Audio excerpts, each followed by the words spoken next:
Bonjour à tous, ici Maxime pour Ciné Techno et aujourd'hui je vais faire la critique de la mini-série Holocaust en Blu-ray.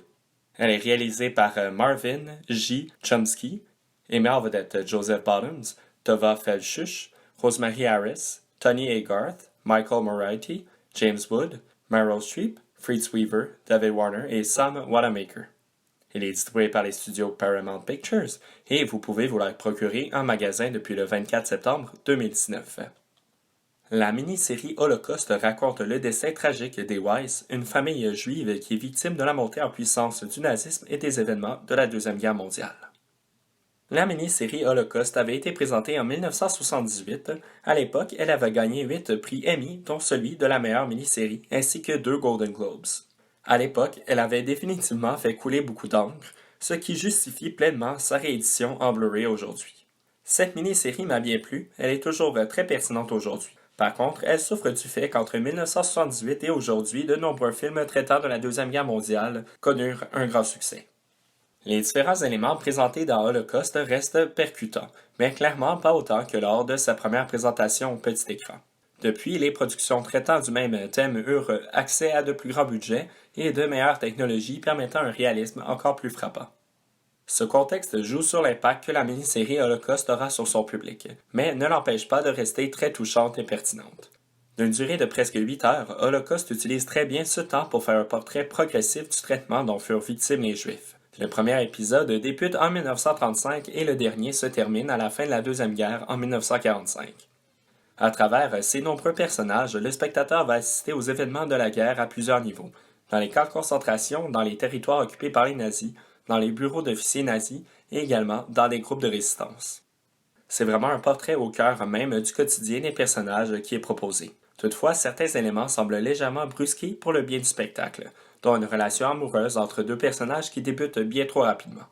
De plus, quelques passages sont plutôt prévisibles, mais encore une fois, ce fut probablement différent lors de la première présentation de la série à l'époque. Fritz Weaver interprète le père de la famille Weiss. Son personnage est particulièrement attachant, lui qui est prêt à tout pour protéger sa famille et le peuple juif. Rosemary Harris, qui joue sa femme, propose des moments de réflexion intéressants et se démarque comme une femme forte au sein de la famille. James Wood, dans le rôle de Carl Weiss, l'enfant le plus âgé de la famille, est excellent. Il est probablement le personnage qui a le plus souffert et arrive à amener le spectateur dans sa douleur. Meryl Streep, qui interprète la femme de James Wood, est sans surprise excellente. Elle qui interprète Inga, une Allemande qui se range du côté des Juifs et qui est prête à tout pour sauver son mari. D'ailleurs, l'histoire de ce couple est très touchante. Joseph Bottoms, dans le rôle de Rudy Weiss, le jeune frère de Carl, fait preuve d'une grande volonté de survie. Ses péripéties au sein de la résistance sont très intéressantes. Tony A. Garth, qui joue Heinz Müller, arrive bien à choquer le public dans ce rôle où il profite de son statut au sein de l'Allemagne nazie pour obtenir des faveurs. Michael Moriarty est probablement celui qui, à mon avis, se démarque le plus.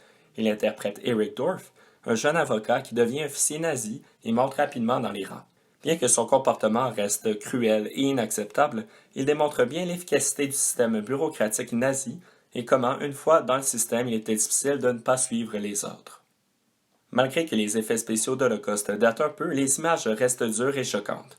La caméra du réalisateur Marvin J. Chomsky ne tourne que rarement le dos à la violence et à la cruauté du peuple nazi. Soyez prêts à assister à des fusillades et à la mort de Juifs dans les chambres à gaz. Il y a quelques moments où la résistance arrive à avoir le dessus sur les nazis, mais dans l'ensemble, ce n'est pas une histoire heureuse. Le public est très investi dans le sort tragique des protagonistes de cette mini-série. L'ensemble des décors et des costumes sont très réussis, ils contribuent très bien à plonger le spectateur dans le quotidien des personnages. J'ai d'ailleurs bien apprécié la musique, mais j'en aurais voulu plus. D'un autre côté, cela ajoute à l'approche plus réaliste de cette œuvre. Le transfert en Blu-ray est somme toute assez bien. On sent la présence de grains dans l'image, mais les couleurs vives ressortent bien. C'est tout ce qui se retrouve derrière le focus de l'image, donc le fond, qui ne ressort pas toujours aussi bien. Ce qui m'a surtout déçu est la qualité du son. Il sonne très renfermé, comme pris dans une boîte, ne pouvant pas satisfaire la puissance de nos systèmes de son actuels. C'est vraiment mon principal bémol par rapport à la réédition en Blu-ray. Piste sonore et format d'image. L'audio est disponible en anglais mono DTS HD Master Audio et les sous-titres en anglais pour sourds et muets. Le format d'image est de 1080 pixels haute définition avec un ratio d'image 4:3.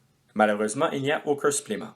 Pour conclure ma critique, la mini-série Holocaust est un bon drame avec des personnages auxquels le spectateur va facilement s'attacher. Holocaust fut probablement beaucoup plus percutant à l'époque de sa sortie en 1978, mais cette œuvre le reste encore aujourd'hui malgré la grande quantité de productions abordant la Deuxième Guerre mondiale. Je recommande cette mini-série aux amateurs d'œuvres traitant de cet événement tragique. Malgré ses quelques longueurs, elle demeure très pertinente. C'était Maxime pour Ciné Techno. Merci beaucoup et surtout, bon visionnement.